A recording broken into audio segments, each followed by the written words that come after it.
All right, welcome back to the third episode of the Kate Monroe Show. I'm excited that you guys are starting to get traction with me and get used to us putting out this content. We did get a lot of people piping in and making commentary on the last episode that was all about gait. I didn't really know if it was going to resonate. Some of us like to go in a rabbit hole and some of us do not. I am the rabbit hole queen. I'm like Alice following the rabbit down the hole, if you will. But we had a lot of fun comments, so I'm going to go over a couple of them now and we'll get rolling here. It said TACL from late 70s through the early 80s, so that was before my time. Oddly enough, number one is correct. I hid in the shadows as a young man and spent a career in national security. So this is sort of that military intelligence angle that I was saying people end up in. Another one said, Gate Kid, I can't stop trying new things to master. I enjoy working with my hands. Military has always been in the back of my head. Interesting to see if he would have gone into military intelligence if he ended up there. I was in tag through 8th grade, ended up doing lots of random things until I started making gun crap. I want to know more about what gun crap is. Did do a stint in band in high school. So did I, band camp and all. But that's about it. Now, there's a bunch of comments, but everything sort of boiled down from a range of what in the hell is gate to I was in gate and it is as crazy and wild as you think. So we're just going to go ahead and jump on in here. And let me get back to my little notes here. Okay, so some of the things that people talk about gate, one of the main ones is this pink drink. So I remember being a little kid and thinking it was a little bit like Pepto-Bismol. Had sort of a weird taste, and I never understood why as a little kid we were drinking this, but we would drink it in conjunction with going to do interesting things like putting these headphones on and listening to a voice drone on, kind of like a hypnotist. We would listen to it and then we would drink it and then do problem solving. We would always drink it before doing some odd activity that had to do with sort of genius testing. And I think they were trying to teach us astral projecting and other, problem solving and just seeing patterns in things. And when I read this, I thought, I need to do a little bit more research on it. It turns out that the theory is, and maybe not just a theory, that this pink drink, whatever it was opening the pineal gland in your brain. And it is said that the pineal gland is like sort of your third eye. It gives you vision. It allows you to astral project. It gives you problem solving ability. It lets you use more of your mind and do very incredible things. But isn't it interesting where they say that we only use 10% of our brain or so, but when your pineal gland is open, you're using much more of your brain and your abilities. And it is said that over the years, over the last 50 years, with all the fluoride in the water and all the things that they're feeding us, that it's actually calcifying that pineal gland. I mean, you got to wonder why today there's only 3 or 4 really outstanding minds that we're hearing about. But if you look back through the annals of history, there's hundreds of people that did absolutely incredible things when it comes to technology. Are people getting dumber, or is it a planned dumbing down of society? I don't know. I don't claim to know everything about everything, but I do know that I drank the pink drink and that I can do crazy things. And on that, this astral projecting, sort of where you can leave your physical body and transport yourself somewhere else. I'm going to tell you a crazy story. And if any of you have ever done this or it's happened to you, I want to know about it. So one day I was driving in a car and I had gone through a breakup, and it was the kind of breakup that just smashes your heart. And this person was far away from me. They were in another state. And I was having such a day where I was driving, listening to the sad music, as we do. We like to depress ourselves when we're already sad. And I just started to think, I wish I could see them. I wish I could be next to them right now, even just for an instant. And I kept thinking this and thinking it and thinking it and thinking it and really envisioning myself traveling to them. Mind you, I'm driving. In the next second, I'm standing next to their truck. They're walking out of the gym and they walk past me, get in their truck and drive off, and then boom, the next second I'm back in my car driving like I was never gone. So of course I call this person that I went through this breakup with and I said, hey, where are you right now? He said, I'm driving in my truck. I said, I know. Did you just leave the gym? He said, yeah, I just left the gym. I said, are you wearing a red shirt and black shorts? He said, yeah, are you in the parking lot? I said, no, but I'm going to tell you a story. And I told him the story that I just told you, and he had to pull over because he said that when he walked to his truck, he had an odd sense that I was in the parking lot. But I wasn't. I was in my car driving in Encinitas, California by myself. So I don't know if that's astral projection, but I'm going to tell you I definitely had an out-of-body experience, and that's my story, and I'm sticking to it. So on to the headphones. A lot of people talked about having these headphones on. I remember having these headphones on, and I remember thinking later when I would reflect back that was just a hearing test. But the more I think about it, why were we taking so many hearing tests? Like, how often do you need to check a child's hearing? And then I started to see, content people were putting out about how what we were actually listening to was the world's #1 hypnotist, CIA operative, actually doing this whole hypnotic thing with us, and that was to get us into sort of a trance state so that we could do incredible things. And when I heard this voice, all of a sudden, it was like a lightning rod went off in my mind, and I said, oh my God, that is exactly the voice that I was hearing. So you got to ask yourself, if this is a Monroe Institute, dude working with the gateway for the CIA, what is this same guy doing being the voice and the hypnotist for a bunch of little children? You got to think in gate. Like, my son's 9, he's in 4th grade. In 5 more minutes, he's going to be in 6th grade. And he would be sitting listening to the #1 authority on hypnotism in the world in a couple of years. Is that not insane? That's wild to me. The more I reflect on it, it's absolutely crazy. So let's see what else. And then hearing tones and frequencies. I used to think, again, that this was a hearing test. Then when you go into the Marine Corps, you get a hearing test. When you go get tested for tinnitus and hearing for your compensation, they do this hearing test, and it's all these beeps. But was it only that? I don't think it was. Remember me telling you how when I went to MEPS to go qualify for what job I would have, they gave me the language test and they gave me the code cracking test. Well, much of the code cracking test is Morse code. That's SOS for those of you that don't know. Many of you code crackers will know that. I believe that's what we were learning. I believe that we were listening to that because I remember getting there and getting the Sammy B. Morris Award when I went to this intelligence school because I could copy the code so fast. I just picked it up as though I always knew it. Like, in less than 20 days, I got all the way to 20 interspurts.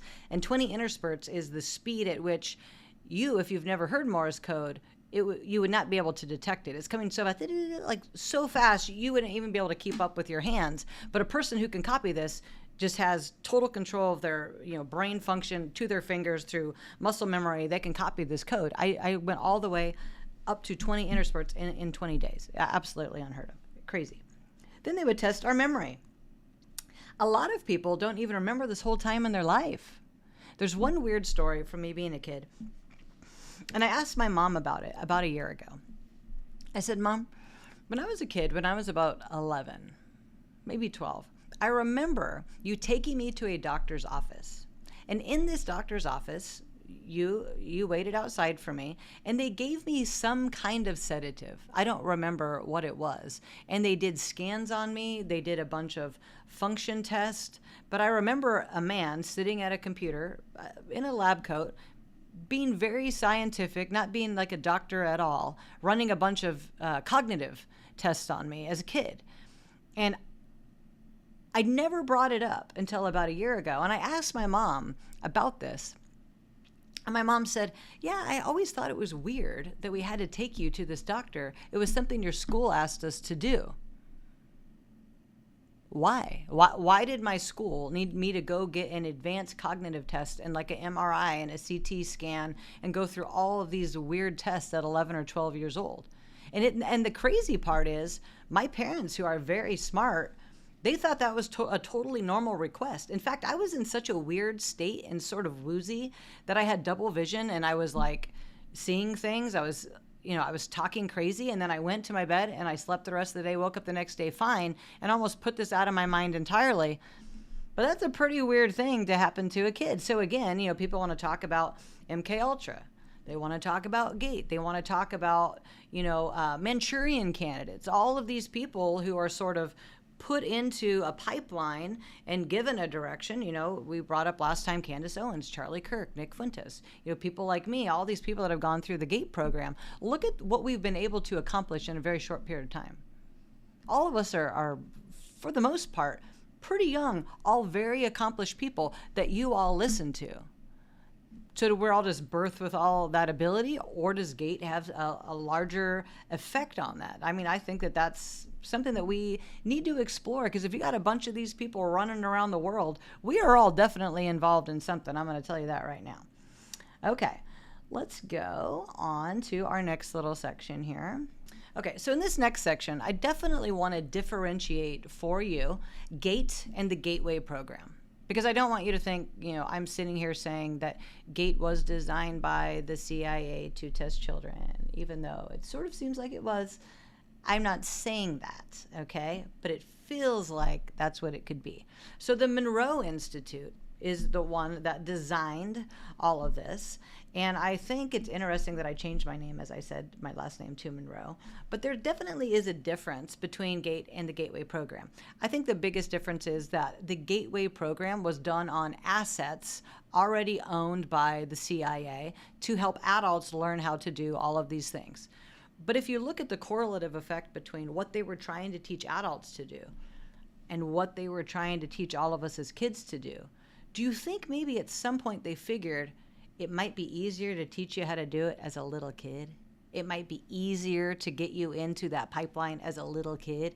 It might be easier to have control over you as a little kid, and then sort of take the hand off the wheel and then pop back up later in your life. As I said in the past, me randomly deciding to run for Congress, having so much success on TV and with my business just in the last 3 years since my GATE brain just flipped on. There are thousands of people online talking about the fact that their brains are waking up to all of this GATE stuff. It's almost like intentionally something was done and then it went into a dormant state and now it has been flipped back on, because the kind of stuff that I'm capable of doing in this season of my life isn't just because I'm good at what I do. People are like, Kate, you're good at everything.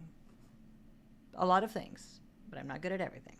So let's have a little conversation about how kids were selected. I told you my story where I went back to school in the 6th grade, back to public school, and I was given a IQ test and this GATE test, and my teacher convinced my parents to put me in GATE. I think in the time period that I went, I think the teachers were sort of tasked to watch and monitor kids that were gifted and talented, whatever that is, and push them toward GATE, which they successfully did in my case. But that might have only been in California. One crazy story. As a kid, there's 2 stories. One, when I was in, I think, 8th grade, was I in 7th or 8th grade? There was a task given to GATE kids to make a machine or a car or something that could move that was only powered by a jack. Like a jack. So a lot of people just used, a jack that you had to crank, and it would only, click, click, click, click, click. It would only move their little cart maybe 5 or 6 inches at a time. Well, we tried to solve this problem, but then I went to my dad and I said, Dad, here's this problem, knowing my dad has a crazy engineer mind and can build anything. And he went to bed. He woke up in the morning. He said, I have the idea. We're going to make a trike with a seat in the back, and so we can drive it in the front, and I will pull the pin out of a scissor jack, and all they have to do is move this handle, and that compression will spin the wheels. This thing worked so good that not only did we beat everyone, we actually got disqualified because they figured out that obviously we didn't do it. But the entire thing that was told to me and my parents was they tried this at MIT. At MIT, they gave them the same thing.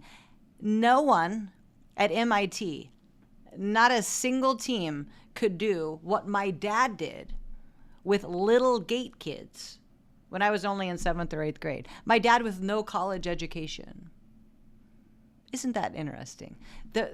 They told us the whole point was to see if we would figure out how to get it done. They knew we weren't going to be able to make this machine as little kids. They wanted to see if we could compel other people to work for us, if we could get people invested in what we were doing, if we could find the person that could solve the problem, and we did. It was actually a very cool story. The other story is, this is before, you got to think, when I was in 8th grade, another project that we had was to basically write a paper and solve the problem of what it would look like in the future. What would the world look like if people could use virtual reality glasses? This was when I was in 8th grade.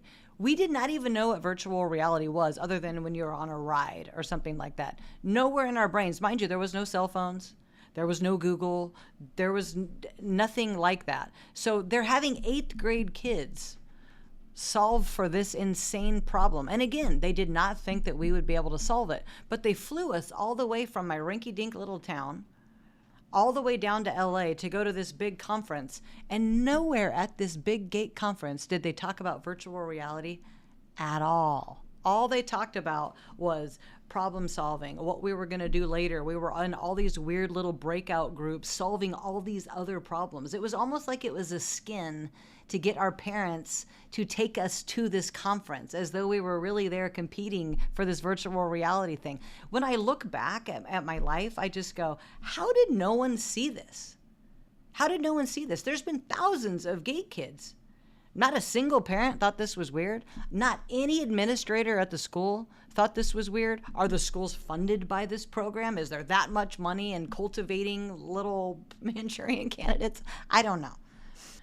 Okay, so I don't want you to just take my word for it, because sometimes you could think, well, that's just one lady's experience. That's just one kid's experience. Like, no, it's thousands of people, and I have gone down the rabbit hole, as I've said. And here's one of the videos, and it's titled Gifted or Selected, My Experience in the GATE program. We're not going to watch the whole thing, but let's watch a little bit of it and see what this guy has to say, if he agrees with me. To either remember or discover or connect with people that were in this program as well.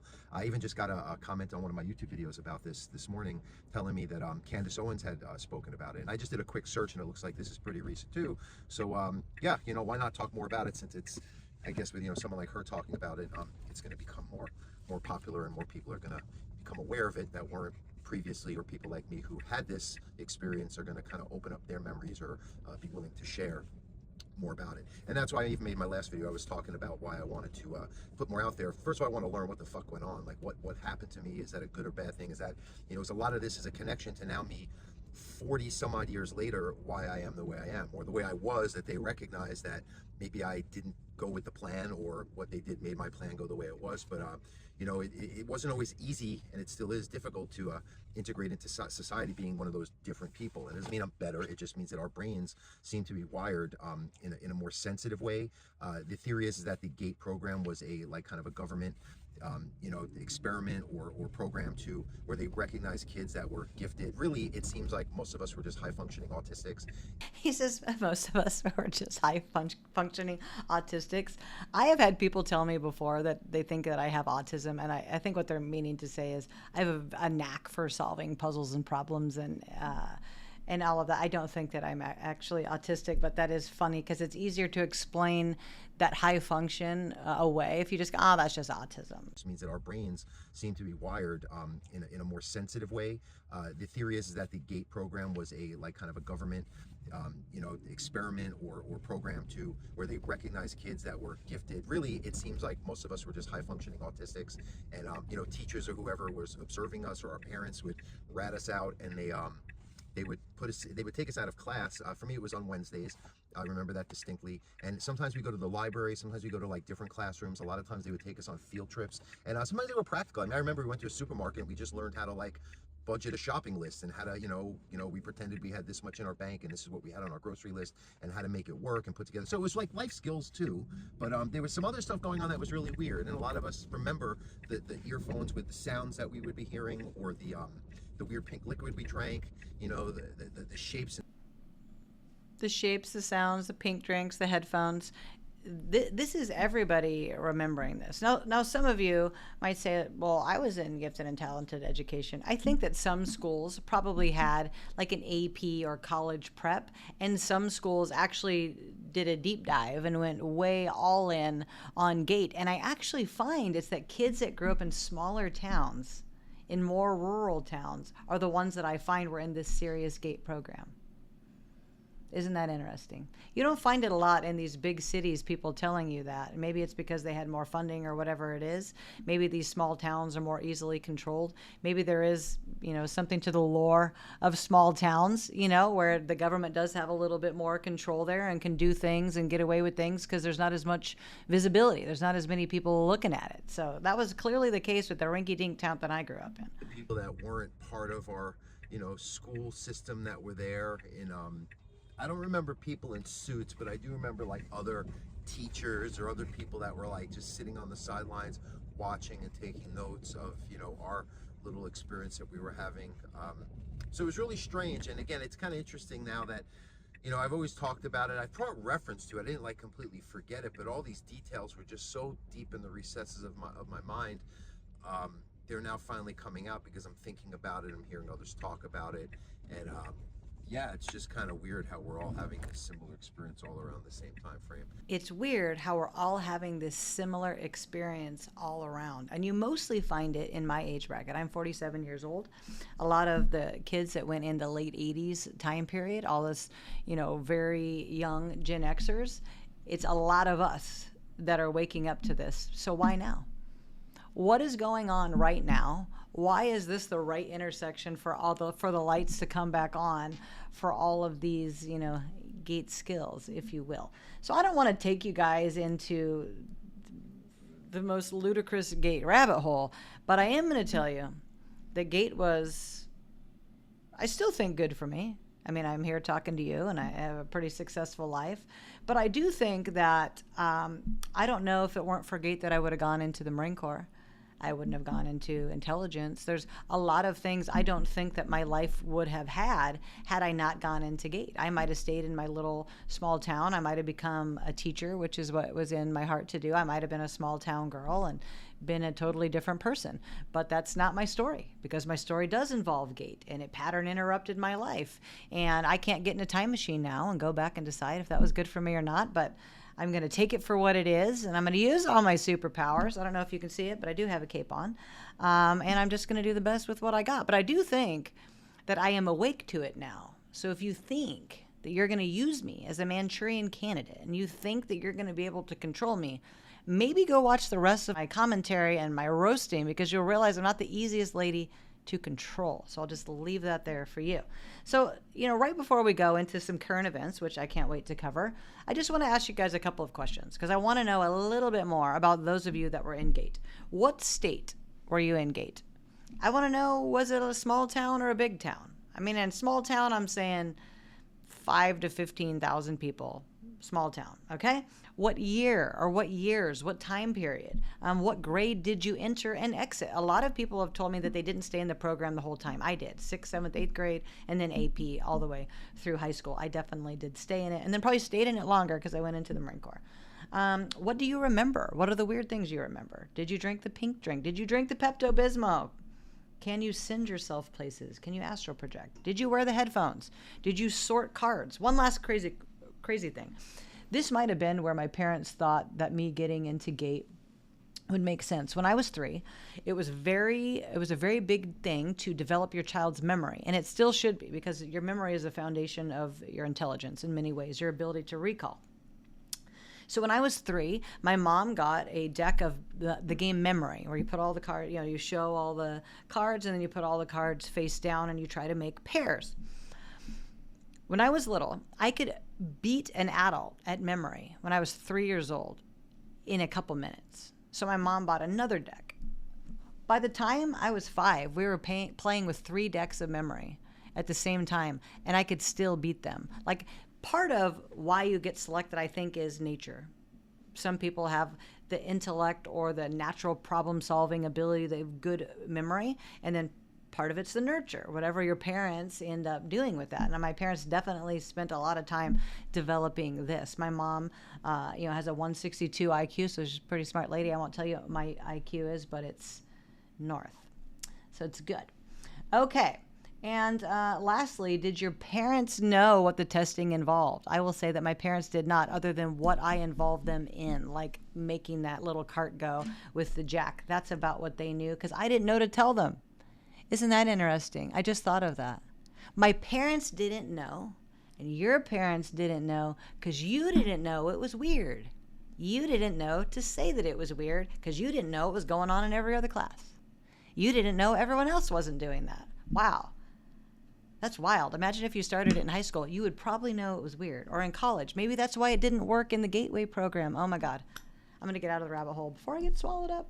Okay, let's move on to current events. So, it was brought to my attention that there is a trial going on, and many of you like to watch these trials and true crime dramas and, sort of follow along and get the tea. And there is a woman on trial who killed her kids, who killed her children. And they were, let's look here, they were 5, 3, and 8 months old.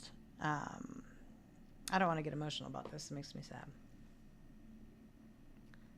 It's very sad. I take a lot of pride in being a mom. I am the mom of a bunch of grown kids that I, took in and decided that they were mine. And I'm the mom of a 9-year-old who I absolutely adore and put so much into him and just think the world of him. And I can't imagine if I were responsible for him leaving this world. A friend of mine, I was actually I used to work in timeshare, and we were at a big convention, and everybody's phones went off at the same time. Like bzz, bzz, bzz, 300 people's phones going off, all directors, at Wyndham in timeshare. And I looked at my phone. I was about to go up and speak, and we all learned at the same time that one of the directors that we were all friends with accidentally ran over their son, who was 3.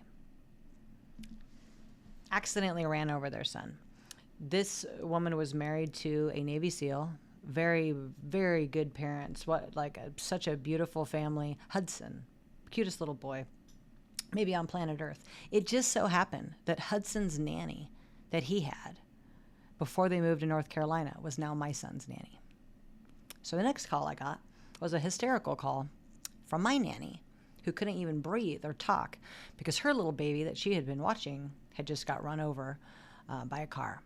And it put such a damper on this conference. We all sat in silence for like 30 minutes. They had to excuse everybody because almost everybody in the room was a parent. And I can't even tell you what it would do to me if my child died at my own hand for any reason, accident or not. Like I could not recover from that happening.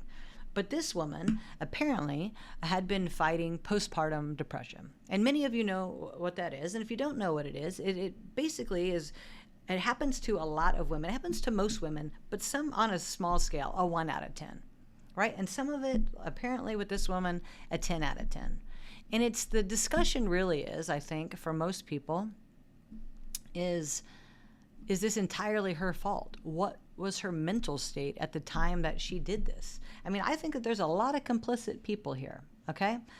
And I'm going to say, because, I know other people that this has happened to, some people very close to me lost their own mom to an absolutely tragic event that had a lot to do with postpartum. And it's just a horror show. It's something that you don't, recover from. But I think that we can say that doctors, it says 13 different psychiatric medications from 5 different doctors were given to this woman. Apparently at the time, she was married, living with someone. Now, I'm not saying it's definitely her husband's fault. I don't know enough about the trial. But we'll put a pin in her for a second and just talk about the rest of the world that has postpartum depression. If you're sitting alongside a person as their husband or their sister or their friend or their aunt, uncle, mom, grandma, and you are seeing this person drowning, and you are feeling like they are not safe, that their kids are not safe, you need to do something about it. This is like living in a house with a person who is doing drugs or is drinking themselves to death or is doing self-harm. And because you don't want to hurt their feelings or because you don't know how to, tell them or you don't know what to do, you're just going to let them go off the cliff. And that seems to be what happened here. This is a person who had family, because they're being interviewed, who had a husband, who apparently had 5 doctors, and now 3 children are dead. And now this person, I'm going to imagine, has climbed out of this postpartum state. It is now left to defend themselves and sit with the horror of killing their 3 children. It's so awful. It's so unnecessary. I think along the line, one of these people could have stood in the gap and said, hey, I don't think you're well. I don't think you're doing good. I think you look like you're drowning. Can I watch your kids for you today? And this is something I want to say from Gen X parents, as a Gen X parent of a very young child, to you older Gen X people who are raising these young Gen Zers and this Gen Alpha, you not wanting to help with your grandkids is not helping your kids. When my parents were growing up, Grandma and Grandpa were very involved. My mom is very involved with my son. It would have been very difficult for me to get here where I am right now with no help. I can't imagine sitting at home all day with postpartum depression, feeling crazy, dealing with little children. They're hard enough to deal with anyway, with an 8-month-old crying and screaming while you are absolutely out of your mind, out in deep water with waves crashing over the top of your head by yourself. Does that excuse somebody killing their kids? No, it does not. But there should be a lot more people on trial for this. And if you're watching this and you go, hey, there's a person in my life that has a baby right now and I don't think they're doing very good, maybe I should intervene before they are on trial for killing their kids, or before, even worse, as a parent, as the mom of this person, as the grandma of this person, guess what else was lost? Your grandbabies were lost, but your own daughter is now lost. She's likely to go to prison, and if she doesn't, she's going to be in a prison of her own mind every day until she goes in the grave. If this woman doesn't go to jail, I don't think she'll be long for this world when she gets out. I can't imagine being on this side of the dirt without my son. I almost lost my son to what we thought was cancer when he was 2.5. And when I tell you that it was the worst time of my life, I'm underselling this to you. When I had to lay him down and have him put under, thinking I wasn't going to see him again, even if I think about it now, it will make me cry. I can't imagine what this woman is going through. We need to pray for her family, pray for her kids in heaven, that whatever they went through, that they went quickly. It's very sad, very. Okay, on another sad note, fuck, man. Since we're on a roll with the sadness, when you get out of here, please do not go and walk off of a cliff. Please don't do it. Okay, let's talk about the next absolutely sad thing. Next time, can we not just get in a rabbit hole of sadness? Jesus. All right, let's talk about Hayden Panettiere. I made a video the other day, right when it came out, and everybody always will speculate about what happens with the person. You don't know if it's this or that or whatever, but watching their life, you can sort of speculate. It would seem that based on the police phone call, that she overdosed, had cardiac arrest, and then passed away. Again, doesn't this sound sort of familiar? This is a young woman who had a family, who had an ex-husband, who had a daughter, and that was apparently loved by so many. I love all the outpouring of all the love that people now have for her. Where were all these people when she clearly wasn't doing well? Why do we let people drown? I'm not going to say exactly who in my life that I am complicit in letting drown. They're still on this side of the earth, and they're a very important person in my life. But they definitely had a problem with addiction, that because when you're so close to a person, you don't know how to confront it. I do now. Now I do know. Now I have the tools, and that's what I'm trying to tell you. If you don't have the tools to go confront this person, don't just get on ChatGPT and ask. Go and get some actual help for the help that these people need. This person is 36 years old.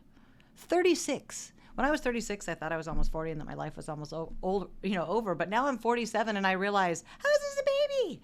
This is a baby. I was just trying to navigate the world. This is a young woman who grew up in the spotlight, who got chased all around, who just came out apparently to say that some very shady things happened to her on a yacht. I'm not going to say that I think that could be connected to this, but there's awfully weird stuff that happens to all of these, young people. But this is just one person. And it's important to you because she's an actress and she's been in movies that you love. What about all the other people that OD every day? What about all the other, people's kids and uncles and brothers and grandmas and grandpas that live on the street, that take drugs every day and that have addiction? Does that not matter because they're not famous? Because her journey matters more than all of these other people? I think as a society, we have to do more. This should be a wake-up call. Just these two things alone should make us go, wow, maybe the dissolving of the family unit really wasn't that good of an idea. Maybe it was better when grandmas and grandpas were more involved. Maybe it was better when you took more advice from your parents. Maybe it was better when people were living communally and had friends. Maybe life was better before social media, before this. My phone's so close to me, it's sitting behind me. Does this look familiar to you?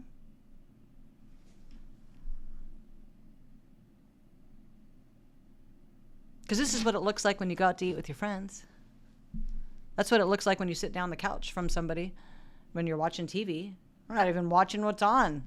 Sitting scrolling on the phone. God forbid we be engaged in a show, unless it's a murder drama. Then we are very engaged in that. Otherwise, we're just scrolling on our phone. So I say all this to say, maybe we need to go back to the things that were working. Hey, are you okay? Hey, do you want to go out? Hey, can I take you out? Hey, you want to go for a walk? Hey, you don't seem like you're doing good today. Hey, you want to go to church with me? Do you know how many people I invite to church when I think there's some slippage there in their life? I'm like, hey, let's go to church. Let's go to brunch after. Let's get you plugged back in. Let us get off of our phones and look up and look out, because there are people out there that care for you. If you're one of those people out there that cares for people, do more than say, I'll pray for you. Because I thank God, if he could talk directly to you, would say, let me get this straight. You are standing next to this person right now. You are literally standing right next to them, and you're going to tell them that you're going to pray for them. Prayer answered. You're standing next to them. Go do the Lord's work, because that's what I do. I'll tell people I'm going to pray for you, but I'm going to go to war for them. I'm going to arrive violently on their field of battle. Not a single person could have stepped into this young woman's life. Not a single person could have helped Lindsay Clancy. Not a one could have saved these people out of the millions and apparently billions of people, if you believe all that, on earth. Not a single one. It's a pretty sad state of affairs, isn't it? Now, I know we covered a lot of ground today. We went from Kate conspiracy all the way to some of the most sad stories going on. But sometimes we have to do that in life, right?